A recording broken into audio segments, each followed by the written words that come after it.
ইসলামের একজন সাহাবী সহিহ মুসলিমে এসেছে, সাহাবীর নাম হচ্ছে রাবিআ। কি নাম?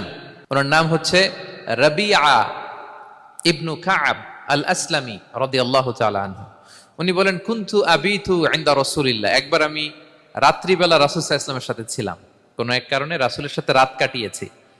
তো রাসূল সাল্লাল্লাহু আলাইহি ওয়াসাল্লাম যেহেতু তাহাজ্জুদের সালাত পড়েন, তো তিনি বলেন, আমি মাঝরাতে উঠে একটা গামলা দিয়ে, পাত্র দিয়ে অজুর পানি নিয়ে আসছি বিশ্বনবীর জন্য, এনে দিলাম।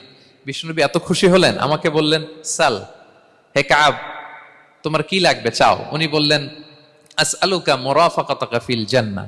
উনি বললেন, ইয়া রাসূলুল্লাহ, আপনি যদি কিছু চাইতেই বলেন তাহলে আমি জান্নাতে আপনার সাথে থাকতে চাই। দেখেন কিভাবে ওনারা সুযোগ কাজে লাগাতেন। অজুর পানি নিয়ে আসছে, বিষ্ণুবী খুশি হয়ে গেলেন, বলেন, তুমি কি চাও? বলে, আসআলুকা মুরাফাকাতাকা ফিল জান্নাহ। বড়টাই চাইছে, ছোটখাটো জিনিস চাই নাই। যে নবী, হে, আমি জান্নাতে আপনার সাথী হতে চাই। বিষ্ণু বললেন, আওয়া গায়রা যালিক, আর কিছু চাও, অন্য কিছু লাগবে?